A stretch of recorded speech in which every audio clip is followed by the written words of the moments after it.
When my former fiancé Pei Yan held power over the entire court, I had already become the daughter of a disgraced official. He placed me under house arrest in the regent prince's residence, awaiting my fate, whether to become a servant or be exiled 1,000 miles away. Later, I saw Pei Yan collapse in front of me, an arrow piercing straight through his chest from behind. But despite the pain, he trembled as he said, "Don't be afraid, Yao. I'll always protect you."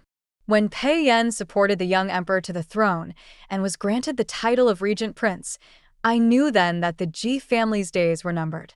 I just didn't expect the decree to confiscate our family property to come so quickly. So quickly that before I could even find a chance to escape with my younger brother, the soldiers had already taken us away and thrown us into prison. Half a month later, I handed over the last valuable item on me, a hairpin, to the prison guard. Only then did I learn that Prime Minister Ji, my father, had been sentenced to death by hanging for being involved in the Crown Prince's rebellion. The execution was set for noon the next day. As for my brother and me, we would either be exiled or sold into slavery to some wealthy household. My heart sank. My young brother clung tightly to my arm and said with a trembling voice, "Big sister, I'm scared." I gently patted his head and comforted him.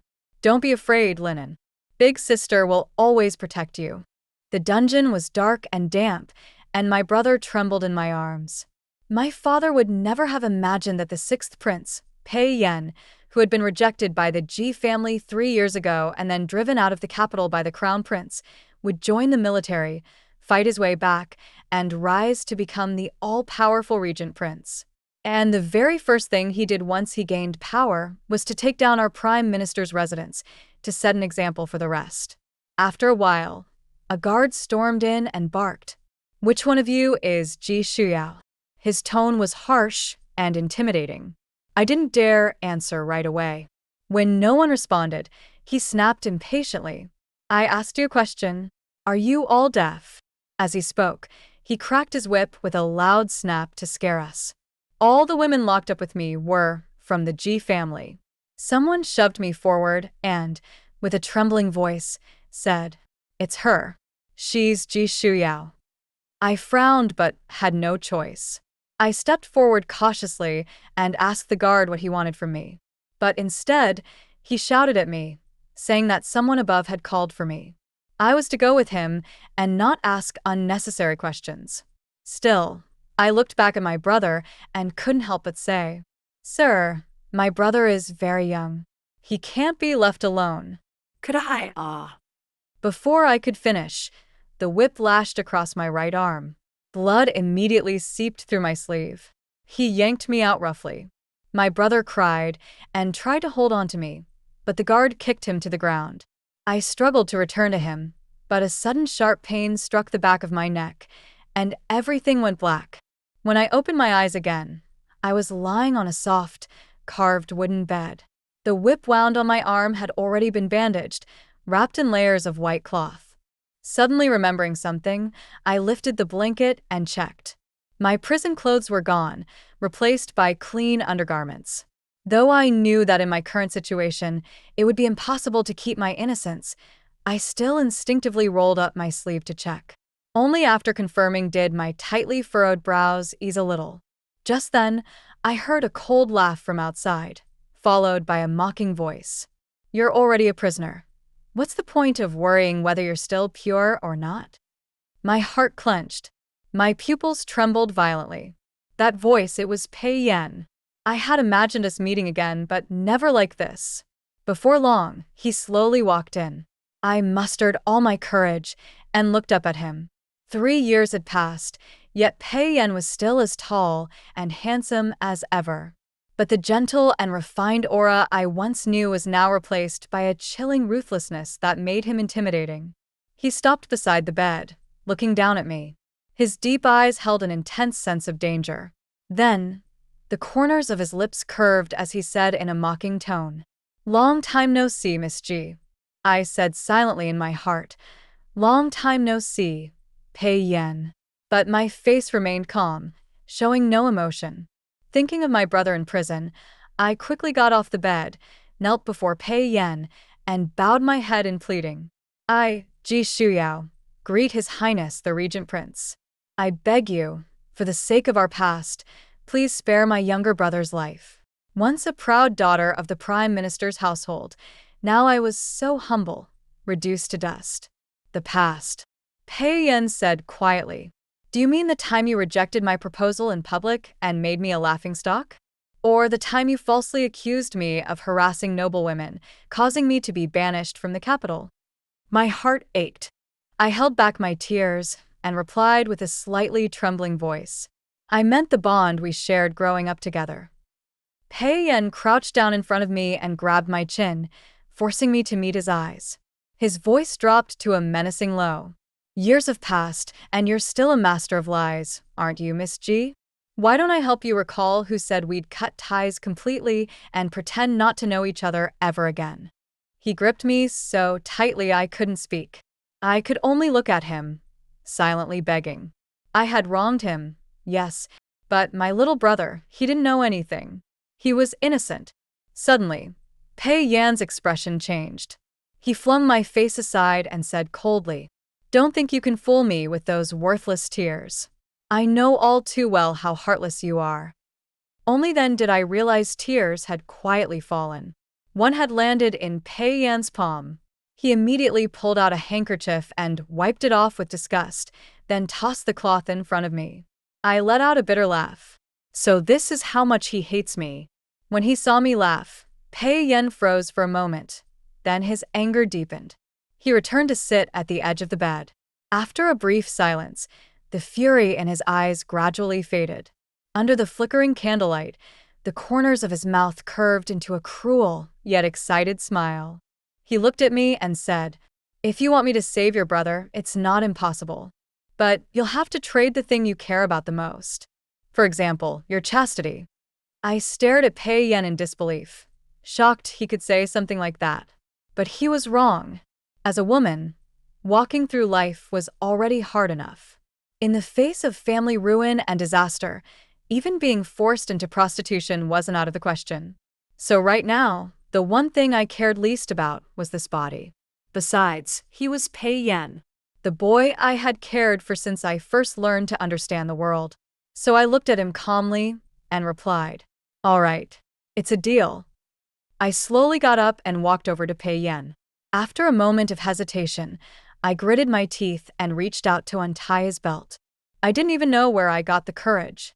My heart pounded so fiercely it felt like it might burst out of my chest.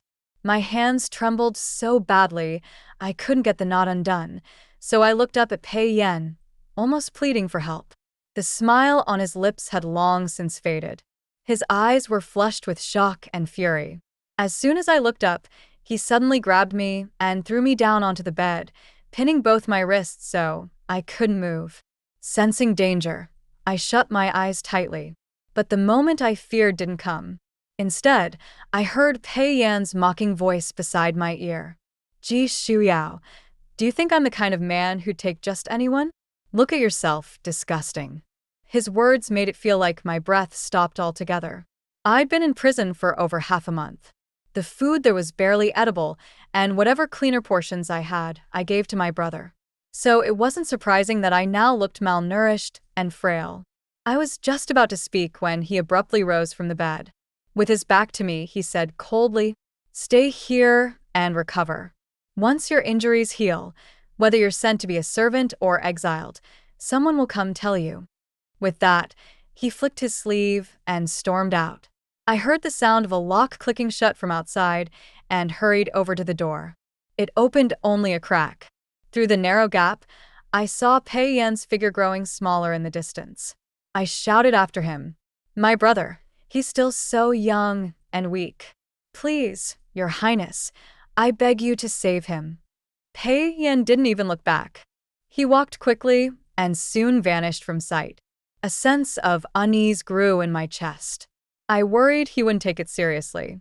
Once he was gone, I sat back down on the bed, and only then did I realize that this room looked exactly like the small one I used to live in at the Ji residence. Frowning, I reminded myself silently, Ji Shuyao, you're the daughter of a traitor now. The only thing that matters is rescuing Linen and getting him far away from the capital. Nothing else concerns you anymore. The next morning, the door opened and someone came in carrying a food box. When I looked closely, I was stunned. Wasn't that my maid, Lana? She rushed over and hugged me, sobbing, "Miss, thank the heavens you're all right. I was so worried. What happened to your arm?" I shook my head and said it was nothing, then asked how she ended up here. I remembered when our home was raided, all the servants had been sold off. She told me someone had paid a high price for her, only saying she was to care for a young lady. She didn't know anything else. I guessed Pei Yan must have sent for her. The thought left a strange, bittersweet feeling in my chest. But then, someone else walked in. Though dressed in men's clothing, it was clear at a glance that she was a girl, probably around 15 or 16. She came to stand in front of me, looked me up and down, then pointed proudly at Lana and said, "Well, do you like the little gift I brought you?" So it was she who had sent Lana? I quickly knelt and bowed, saying gratefully, "Thank you, miss, for your great kindness. If there's ever anything I can do for you in return, please don't hesitate to ask." She nodded in satisfaction.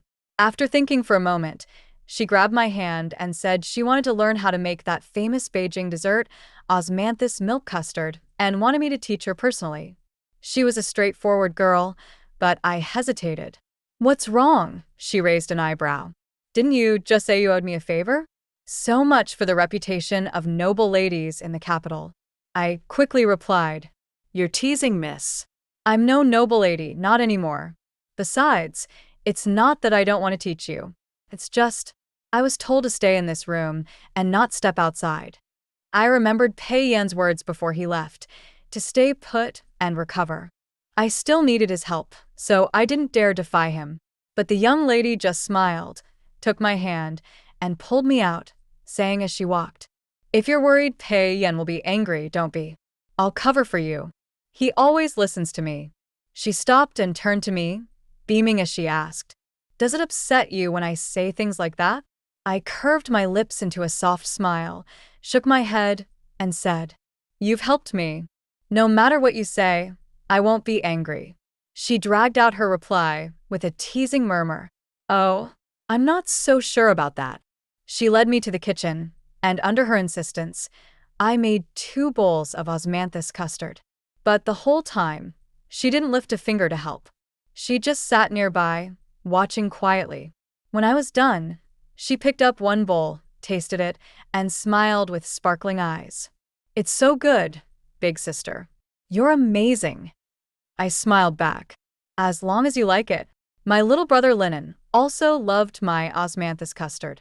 He used to smile just like that and tell me how delicious it was. I wondered how he was now. Had Pei Yan gone to save him? Just as I was lost in thought, I saw Pei Yan approaching, furious. I tensed instinctively and clutched my sleeves. The girl ran up to him with a bright smile, slipped her arm through his, and said warmly, "Pei Yan Gidge, you're here. Come try the osmanthus custard I made myself." Pei Yan Gidge? Watching the 2 of them, I stood frozen, not knowing what to do. I was about to excuse myself when I heard Pei Yan speak quietly. "Miss Li is the daughter of the Marquis of Anping. You shouldn't be in a place like this. If you're craving something, just have the servants make it." I was stunned. I knew the girl wasn't ordinary, but I never imagined she was the daughter of General Li Yan, who helped Pei Yan suppress the rebellion and was now the Marquis of Anping. So she was Li Changyue. "That won't do," Li Changyue said playfully. "I remember when you were seriously injured, you kept mumbling that you wanted Beijing's custard. But every time I sent it, it came back untouched. So I thought maybe it wasn't the dessert, it was the person making it. Just look at this bowl. I made it with Sister G. Wanna try?" My brow furrowed slightly. Pei Yan was gravely injured? I had no idea. Then I watched as Li Changyue brought the bowl close to his lips. But instead of eating, Pei Yan waved his hand, signaling someone outside to escort her back. All right, Li Changyue pouted. "It's not mine, Sister G made it herself." She wasn't angry though. She handed the bowl back to me and winked mischievously. "He's mad. I better slip away first." Take care of yourself, okay? As I watched her leave, I felt cornered. She was the one who dragged me here. Now how could she leave me to face Pei Yan's wrath alone? I wanted to escape too, but then Pei Yan dismissed everyone else, and the kitchen door was shut. Only the two of us remained. He slowly walked toward me, stopping just half a step away. Then he said coldly, "Feed me." I froze for a second, and then Pei Yan snapped impatiently, "Are you deaf? If you still remember that you need something from me, then feed me." Of course I hadn't forgotten. So I scooped one spoonful after another and fed Pei Yan the custard. He was tall, yet leaned down slightly to take each bite without complaint. For a brief moment, it felt like we were back to 3 years ago, during the time we were about to be engaged. But now, that place beside him no longer belonged to me. After he finished the bowl, I asked carefully, How is my brother?" Pei Yan didn't answer directly. Instead, he warned, "If you want to stay alive long enough to see your brother again, you'd better stay away from Changyue. She's not like those noble girls in the capital. You're not playing on her level." His words stung, but I replied respectfully, "I understand." When I returned to my room, Lana rushed up to me, her face full of worry. She told me that Pei Yan had come looking for me earlier and flew into a rage when he couldn't find me. I quickly asked her if she'd been punished. She shook her head, then handed me a long wooden box, saying Pei Yan had just left it behind. I opened it and found 2 jade pendants laid out neatly inside. My tears fell instantly. One of them belonged to my brother. I could recognize it anywhere. That meant Pei Yan must have rescued him already. But I didn't know where he was now, or what condition he was in. The other pendant had belonged to my father, who had been executed just that day. Yes, my father was a corrupt official, and he had chosen the wrong side in a dangerous game. His crimes were unforgivable. But to me and my brother, he had been a father who raised us and guided us, and we owed him that. I had no way to repay him, only to hope that in his next life, he could be born into a good family and live as a good man. I wiped my tears and carefully stored the 2 pendants away. Dinner had already been laid out on the table. I asked Lana to eat with me. There was no more need to draw lines between mistress and servant. We had just finished eating when we heard commotion outside. In no time, soldiers appeared in the courtyard, stationed all around. The door was no longer locked. I went to the entrance and asked quietly, "Sir, what's going on? Why is my room surrounded?" No one answered me. After waiting a while, I gave a bitter smile and returned to lie on the bed.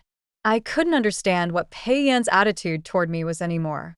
If he hated me, why not just leave me to rot in prison? But if he didn't, then why keep me under such close watch? And that girl, Changyue, I'd heard of her even while still living in the boudoir. But the rumors didn't match the girl I saw today. They said she was obsessed with the crown prince, did all sorts of foolish things for him, and was often the subject of ridicule among noble women. But now that dynasties had changed and her father was the new regime's favored general, I doubted anyone would dare mock her again. She and Pei Yan, they were truly a good match. Lost in thought, I eventually drifted off to sleep. I was jolted awake near dusk by someone tapping my shoulder. As soon as I opened my eyes, I was startled to see a man in black, his face covered. I instinctively opened my mouth to scream, but he covered it swiftly with his hand. Yao, it's me." He pulled down his face mask. My eyes widened in shock. I pointed at his hand, still covering my mouth. He murmured an apology and quickly pulled it away. Once I could breathe, I said in disbelief, "Gu Zhao, what are you doing here?" Gu Zhao was the eldest grandson of the Gu family, a prestigious scholarly household known for its upright traditions. If they saw him like this, he'd be punished severely. While pulling me along, Gu Zhao whispered, "I'm here to get you out. Come with me, quickly." As soon as we stepped into the front hall, I saw Lana collapsed on the ground. The guards outside were also lying unconscious. What happened to them?" I asked, my voice trembling. "Don't worry," he said. "They're just unconscious. No one's dead." I hesitated, watching him. Gu Zhao had always been raised under strict discipline. He had never once stepped out of line. To sneak into the regent prince's residence for me, he had really gone all in.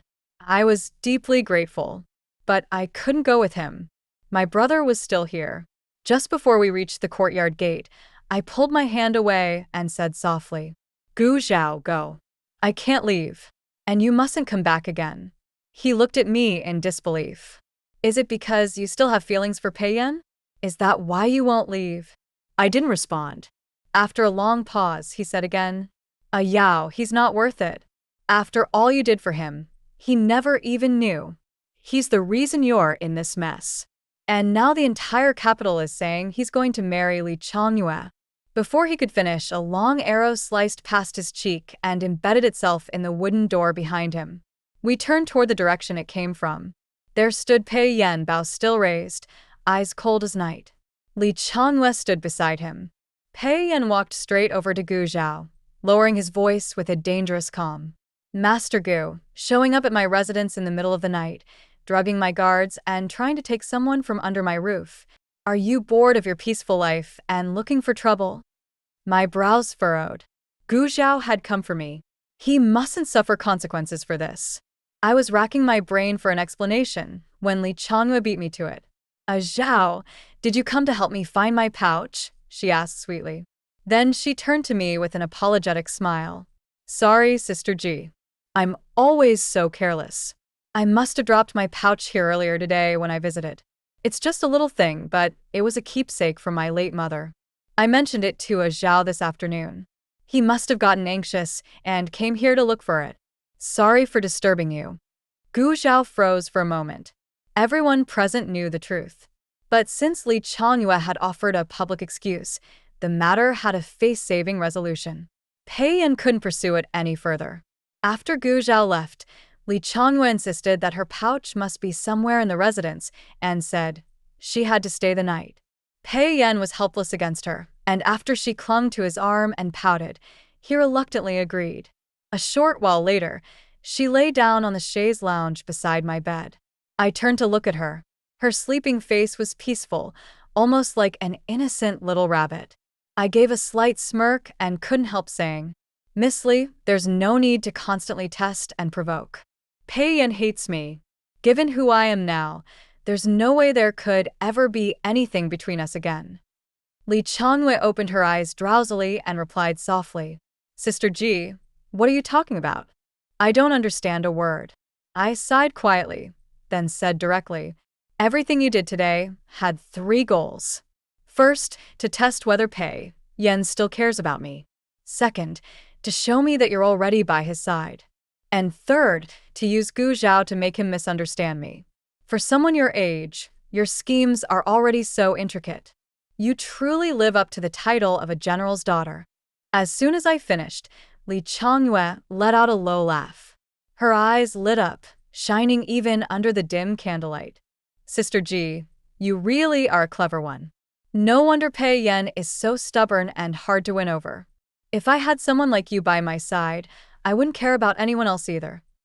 She paused, then added, "But you did overlook one thing. I didn't just bring Gu Zhao to stir things up. I did it so he'd owe me a personal favor.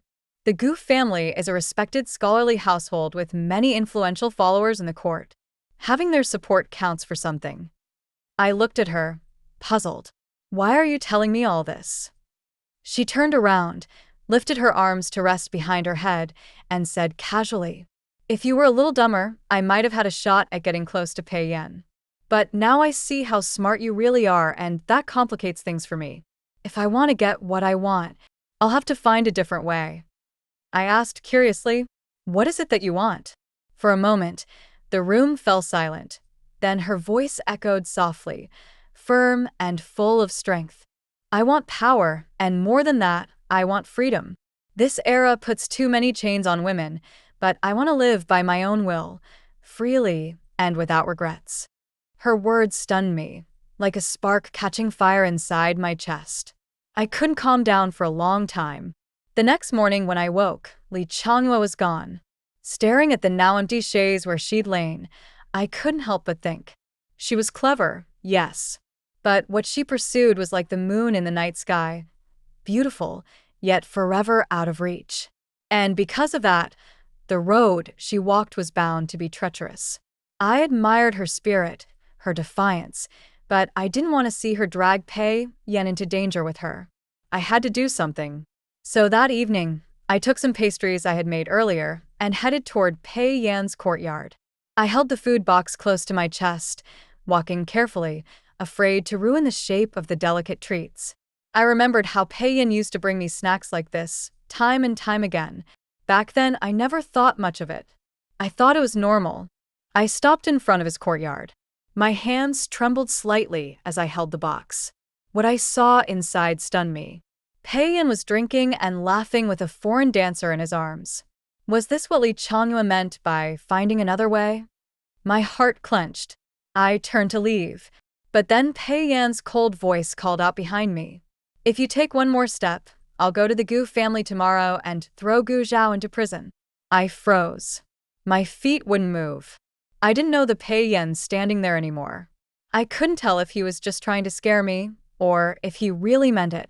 I couldn't gamble with someone else's life and future. So I turned back and obeyed his orders, pouring wine and setting dishes for him and the dancer. But I soon realized my quiet compliance only seemed to make him angrier. Pei Yan's gaze was deep and cold. Under his stare, I calmly set down the food box, tied back my wide sleeves, and quietly stood beside him to serve his meal. The dancer stayed glued to his side. She peeled grapes and fed them to him with her slender fingers. Pei Yan smiled and ate them, whispering flirtations in return. Watching them so intimately, I bit my lower lip so hard that the taste of blood filled my mouth. But only by doing that could I keep my expression from cracking. Only by doing that could I keep facing Pei Yan until I saw Lin again and could take him away from all this. Just when I thought I couldn't bear it any longer, Pei Yan finally seemed tired of my silence. He dismissed me and ordered me out. As soon as I left the courtyard, the tears came flooding out. I collapsed to the ground, leaning against the wall, covering my mouth to muffle my sobs. How pathetic, I thought. I really am so pathetic. What I didn't know was that not long after I left, Pei Yan smashed the table in a rage and drove everyone out. He sat there alone, face dark, drinking himself into a stupor. That night, I tossed and turned, unable to sleep. Just as I was about to pour myself a glass of water, someone climbed through the window. I knew that silhouette instantly. Pei Yan. Before I could speak, he pulled me into his arms. The scent of wine poured off him in waves. Pei Yan. I called his name softly. He didn't reply. Instead, he nuzzled against my neck like a drunken child. I frowned. How much had he drunk? He was completely out of it. I helped him sit down by the bed and turned to fetch him a glass of water. But as soon as he sat, he wrapped his arms around my waist, resting his face against my neck.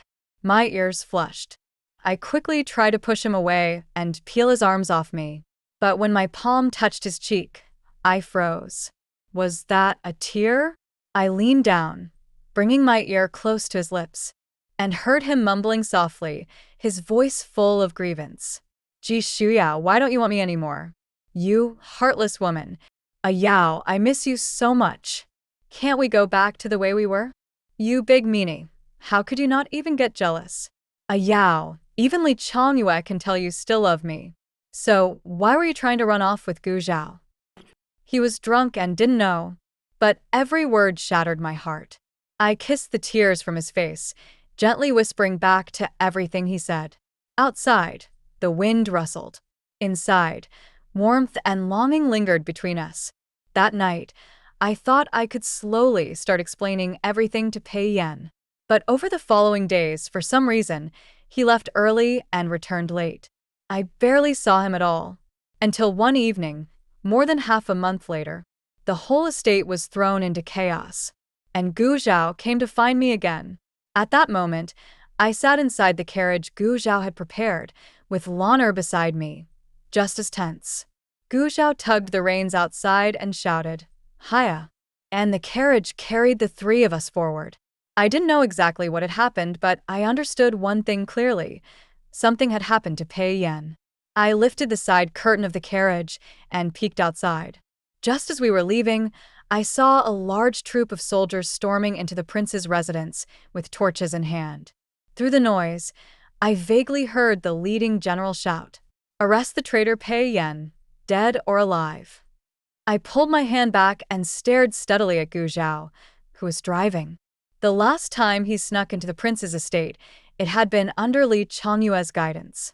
This time, he had gotten word ahead of time and used something related to linen to force me out. Most likely, Pei Yan was the one who orchestrated it behind the scenes. If someone called Pei Yan a traitor, I wouldn't believe a word of it. But what exactly was he planning? After a while, the carriage stopped outside a small courtyard on the outskirts of the capital. As soon as I got out, I saw Linen sitting in the yard. The moment he saw me, he ran over in delight. "Big sister, I missed you so much." Linen clung to my leg, crying. I gently stroked his head, my heart overflowing with joy.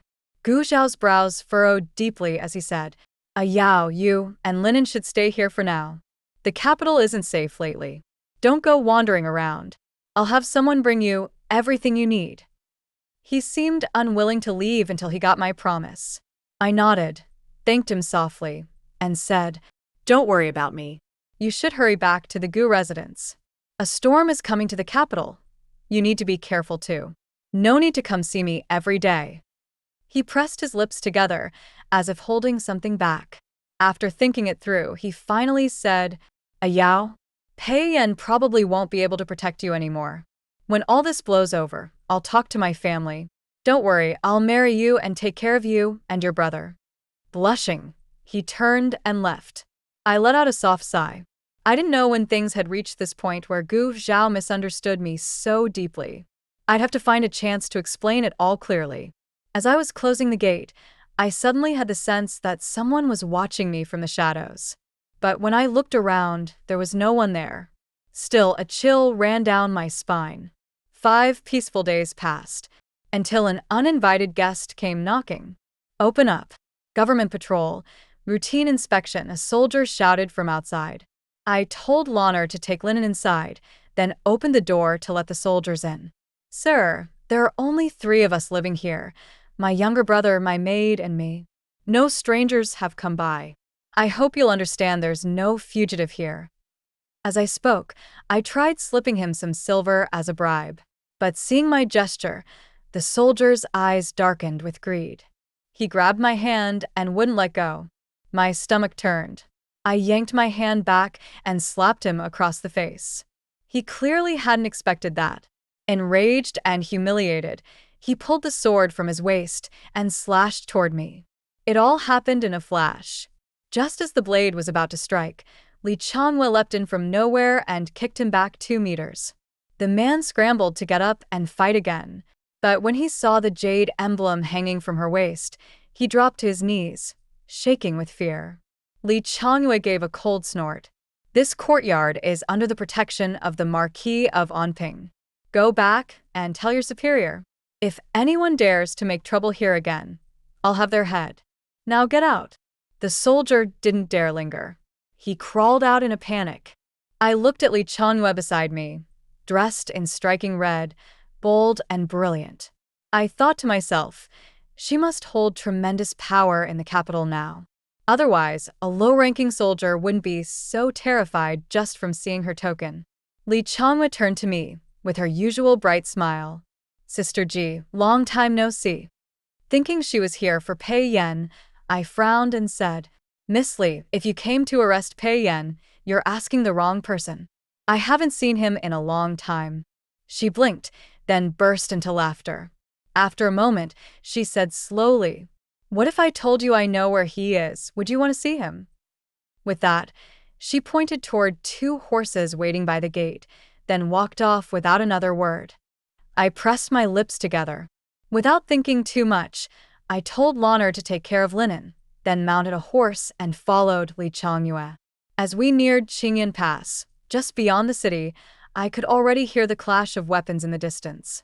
My heart sank. Li Changyue pulled her horse to a stop. Once our horses stood side by side, she looked ahead and said calmly, My father's troops have surrounded Pei Yan. He's got an old injury, it won't be easy for him to break through. Do you want to save him? I nodded firmly. A faint smile curved her lips. Good. Then go. Don't stop, no matter what happens, just keep riding. I clamped my legs hard against the horse and charged toward the battlefield, where Pei Yan was still fighting fiercely, surrounded on all sides. When he saw me, his face filled with disbelief. I had no time to explain. I leaned over and reached out my hand, shouting, Pei Yan, get on. Without hesitation, he grabbed my hand, swung himself up, and landed steadily behind me. I remembered Li Changyue's instructions and didn't stop for even a second. I spurred the horse forward at full speed. Pei Yan rested his chin on my shoulder, his arms wrapped tightly around my waist. His breath tickled my neck, and after a moment, I heard his low, hoarse voice by my ear. Are you out of your mind? Why did you come here? I huffed, slightly annoyed. I came to play the hero. Saw injustice and couldn't ignore it. Is that not allowed? Pei Yan's breath was unsteady. He replied gently, I'm not scolding you. It's just this place is too dangerous. You shouldn't have come. I frowned. Something felt wrong. I asked if his old injury had flared up again. He said no, just that he was tired from the fight. He told me there was a village not far ahead. If we could get there, he'd be fine after some rest. I said, all right, and unconsciously urged the horse faster. I just wanted to get him somewhere safe. Before long, we reached the village. I called out excitedly, Pei Yan, we're here. Let's get down and rest. But he didn't answer. Then I felt a sudden weight shift behind me, and he collapsed sideways off the horse. That was when I saw it. A long arrow embedded in his back, and his chest already soaked in blood. I couldn't hold back. I collapsed to my knees, cradled him in my arms, and let out a heart-wrenching cry to the sky. Pei Yan, don't you dare die on me. You said you'd protect me for the rest of your life. How can you go back on your word now? Maybe he heard my voice. He slowly opened his eyes, his voice trembling as he whispered, Yao, don't be afraid. I'll always protect you. I stayed by Pei Yan's bedside for 2 days. He finally broke his fever, and the bleeding from the wound in his chest stopped. He was no longer in critical danger. Knowing this wasn't the first time he'd been on the brink of death, my heart clenched with pain. I couldn't help but think, what does it matter, status, titles, past or present? As long as Pei Yan woke up, I would tell him everything I hadn't said before. As long as I could stay by his side, everything else was trivial. Resting my head on the side of the bed, I dozed off from sheer exhaustion. Later, I felt a weight on my shoulders and opened my eyes to find the bed empty. Pei Yan's outer robe was draped over my back. Startled, I sat up and turned around. He was sitting at the table in just his inner garments, turning the very arrow that nearly killed him in his hands. I walked over quietly, gently placed the robe on his shoulders, and asked softly, Does the wound still hurt? He shook his head, then smiled and pulled me down to sit beside him. Don't worry, he said. That arrow came from Li Changyue. Her aim is precise. She wouldn't let it be fatal. I was stunned. I hadn't expected that at all. I should have asked him what plan he and Li Changyue had been executing. But seeing how much trust he placed in her, my chest tightened with jealousy. Afraid it might be too late if I didn't speak now, I blurted out, Pei Yan, about what happened 3 years ago. I want to tell you that back then I know, he interrupted gently. I frowned. He knew? Yao, he said, whether you rejected my proposal or forced me out of the capital, I never once doubted your feelings for me. Back then, the crown prince saw me as a threat, and your father wanted to use the opportunity to get rid of me. I know everything you did was to protect me. Hearing that, I was overwhelmed with both joy and disbelief. But thinking further, I knew he must have been angry too. Angry that I never told him the truth, that I gave up on us so easily, that I was so cruel in cutting ties. I lowered my voice and murmured, I'm sorry. I was wrong back then. I shouldn't have made that decision on my own. I thought it was what was best for you. Tears streamed down my cheeks, and Pei Yan gently wiped them away before pulling me tightly into his arms. No, it was my fault, he whispered. I was selfish and petty. When I returned to the capital, I said so many hurtful things to you on purpose, just to make you feel how I had felt. I'm sorry. I'll never do that again. After I cried myself out, I leaned back, wiping my tears, and glanced at the arrow on the table. So, what exactly were you and Li Changyue planning? I asked. To risk your life like that? The whole capital is calling you a traitor. What's really going on? Pei Yan's eyes darkened. With a cold snort, he said, there is a traitor in the capital. But it's not me. It's the Marquis of Anping. A few days later, Pei Yan received a secret letter. Unfolding it, a smile spread across his face. It's time to close the net, he said cheerfully. I took the letter and read, the capital is ours. Return at once. My heart tightened. I knew a fierce battle was ahead, so I reminded him again and again to be careful. He placed a kiss on my forehead, then rode off. Meanwhile, the Marquis of Anping, thinking Pei Yan was dead and his path to the throne was clear, had no idea that this was all a trap set by his own daughter and Pei Yan to lure him in. That night, Pei Yan didn't return, but Li Changyue came to fetch me. I watched her sit at the table and pour herself a cup of tea, sipping leisurely. I asked urgently, the capital is in chaos tonight. Shouldn't you be helping? Li Changyue chuckled. Sister Ji, you're awfully worried. Seems your feelings for Pei Yan have grown these past few days. If you two really get married, don't forget to thank me. I deserve some credit. I pouted and shot her a resentful look.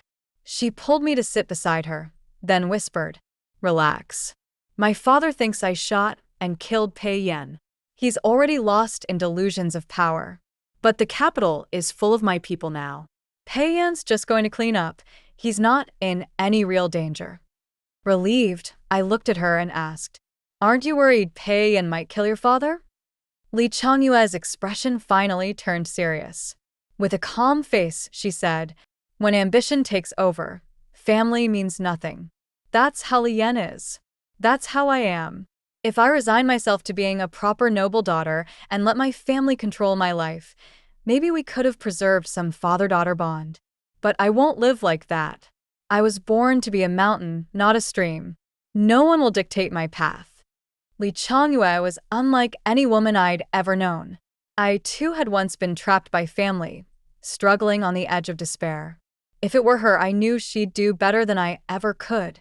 Thank heavens she was a friend, not an enemy. Before dawn the next day, Pei Yan returned. He radiated cold fury as he said to Li Changyue, if you ever drag a Yao into something like this again without telling me, don't expect me to go easy on you.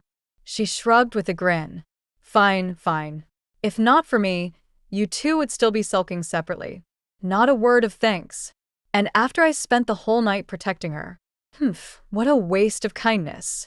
Pei Yan looked like he wanted to argue, but I quickly stepped forward and asked with concern, was everything successful last night?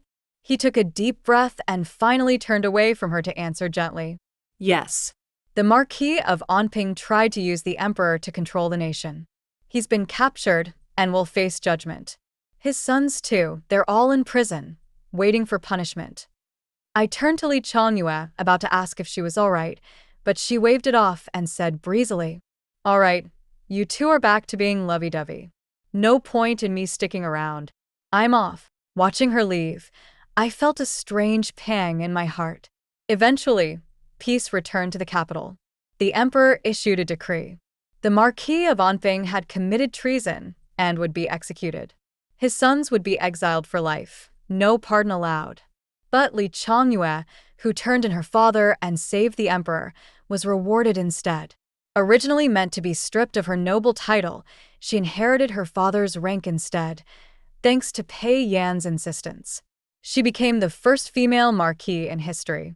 She came to visit me in full court regalia, her face full of confidence and freedom. I asked her, did you finally get what you wanted? She laughed softly. This is nothing. Ask me again when women everywhere can live freely, choose their own paths, and stop relying on their husbands to define their lives. She never stopped surprising me. I smiled and said, "I'll remember that." I used to think the life she wanted was like the moon, distant, untouchable. But now I realized the moonlight had always been there, spilling across the earth. I just hadn't noticed. Pei Yan handed power back to the young emperor. He was no longer the regent, just a leisurely prince like 3 years ago. With the weight of authority and the merit of saving the emperor, he secured a peaceful life in the capital for me and Linen. The day before our imperial marriage decree was issued, he took me to a small village outside the city, where I saw my father. "Ayao," he said. "Prime Minister Ji was sentenced to death for joining the Crown Prince's rebellion. But I didn't want a blood feud between us, so I secretly spared his life. If you want to see him, go ahead." Tears welled up in my eyes, but I shook my head. No. It's enough to know he's alive. If we met again, it might cause trouble. Pei Yan, thank you. I don't know how I could ever repay you. He smiled, took my hand, and said gently, "Then how about marrying me?" Yes. In the warmth of spring, I married from the new G residence. My little brother Linen held the red wedding ribbon ahead of me, and Lonar followed behind, lifting my long gown. Just as I was about to leave, Changyue stood at the gate with a sword in hand, blocking the way and demanding a red envelope from the wedding party. In the distance, I saw Pei Yan in a bright red wedding robe, standing with hands behind his back, dashing as ever. It was a scene I had pictured countless times. Now, at last, it had come true. Changyue couldn't stop Pei Yan. He walked steadily toward me, took the red ribbon from Linen's hands, and said in that beautifully deep voice of his, "Ayao, I've come to marry you." The end.